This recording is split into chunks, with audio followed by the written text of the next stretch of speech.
నిన్న రాష్ట్ర మాజీ ముఖ్యమంత్రి జగన్మోహన్ రెడ్డి గారు తను ఏం మాట్లాడారో కొన్ని గంటల పాటు సాగిన ప్రెస్ కాన్ఫరెన్స్లో తను ఏ విషయాల మీద మాట్లాడారు, ఏ విషయాలను ప్రస్తావించారు అన్న విషయాన్ని మళ్ళీ ఒకసారి తనే వీడియో పెట్టుకుని చూస్తే ఎటువంటి బాధ్యతారాహిత్యంగా, ఎటువంటి అవగాహన రాహిత్యంతో ఆయన మాట్లాడారన్న విషయం ఆయనకే అర్థమవుతుంది.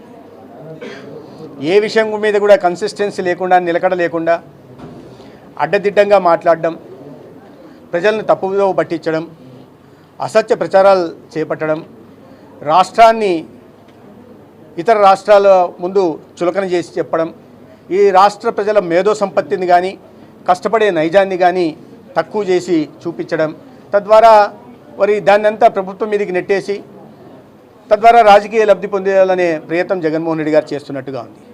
కానీ వీడియో చూసిన వాళ్ళకి ఆయనకు బహుశా ఆయన మళ్ళీ చూసుకుని ఆయనకు అర్థం కాకపోవచ్చు, కానీ ప్రజలకు మాత్రం చాలా స్పష్టంగా అర్థమైంది. ఏ విషయం మీద ఒక సంపూర్ణ సమగ్రమైన అవగాహన లేని వ్యక్తిని గతంలో మేము ముఖ్యమంత్రిగా ఎన్నుకున్నామా అని ప్రజలు ఆలోచించే విధంగా నిన్న ఆయన వ్యాఖ్యలు, జగన్మోహన్ రెడ్డి గారి వ్యాఖ్యలు ఉన్న విషయం మనకు తెలుసు. అది రాజధాని విషయంలో కానీ, లేదా రాయలసీమ లిఫ్ట్ ఇరిగేషన్ విషయంలో కానీ, లేదా ఇతరత్ర అభివృద్ధి కార్యక్రమం రాష్ట్రానికి వస్తున్న పెట్టుబడుల విషయంలో కానీ, లేదా ఉపాధి అవకాశాల విషయంలో కానీ, ప్రతి దాని మీద కూడా జగన్మోహన్ రెడ్డి గారు ఒక అడ్డదిడ్డమైన వితండవాదం చేస్తూ తన అవగాహన రాహిత్యాన్ని ప్రజల ముందు ఆయనే ప్రదర్శించుకునే ప్రయత్నం నిన్న చేశారు.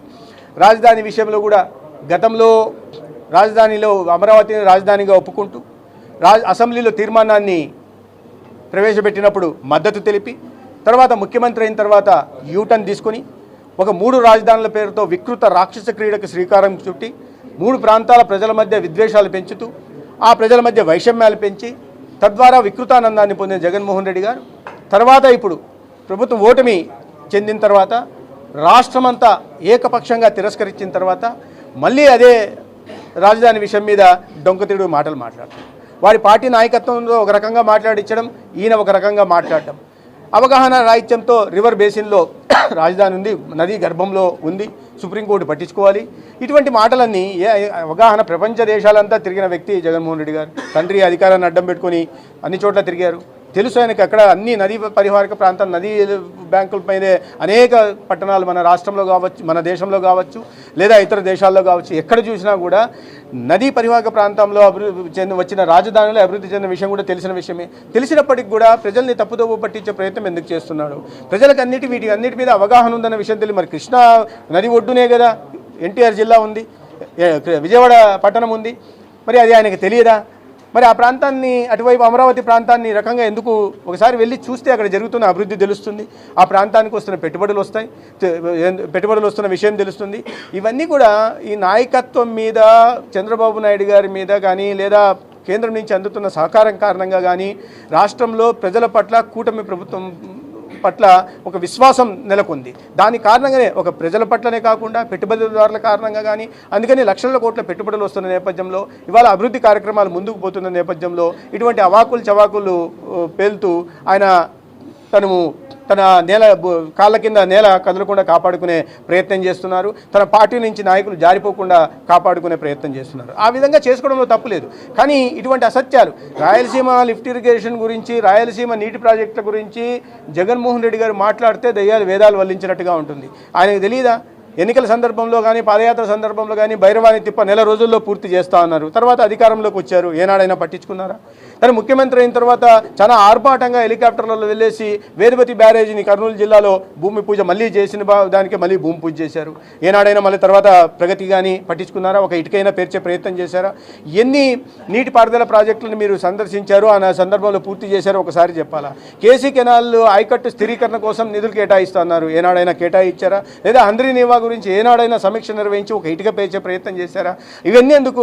ఆ రాయలసీమ ప్రాంతంలోనూ అన్నమయ్య ప్రాజెక్టు మీ కారణంగా, మీ ధనాక్షేకరణ, మీరు ఇసుక అమ్ముకోవడానికి చేస్తున్న ప్రయత్నం కారణంగా డ్యామ్ కూలిపోతే మీరు ఆ నిర్వాసితులకి, ప్రాణాలు కోల్పోయిన వాళ్ళకి ఇళ్ల నిర్మాణం జరగలేదు, ఇల్లు కోల్పోయిన వారికి ఇళ్ల నిర్మాణం చేసే ప్రయత్నం చేయలేదు. అవి కూడా ఎందుకు? మీ సొంత నియోజకవర్గంలోనే భాగమైన జమ్మలమడుగులో గండికోట కింద 25 టీఎంసీలు పెంచితే ఆ ప్రాంతాలు, ముంపుకు గురైన ప్రాంతాలకి, గ్రామాలకి ఒక్క కుటుంబానికన్నా మీరు ఎక్కడన్నా పరిహారం చెల్లించారా?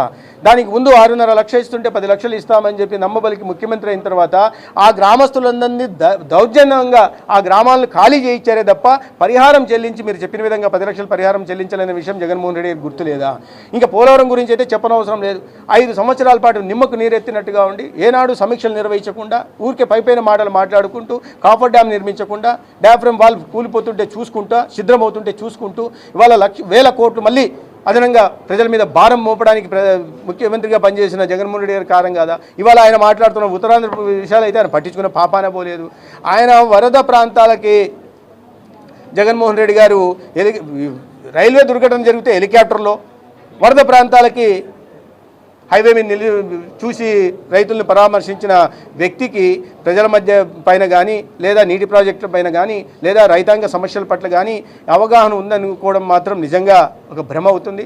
అటువంటి అవగాహన పూర్తిగా లేదనే విషయం నిన్న వారంతకు వారే చేసిన ప్రెస్ కాన్ఫరెన్స్లో కూడా బయట పెట్టుకున్నారు.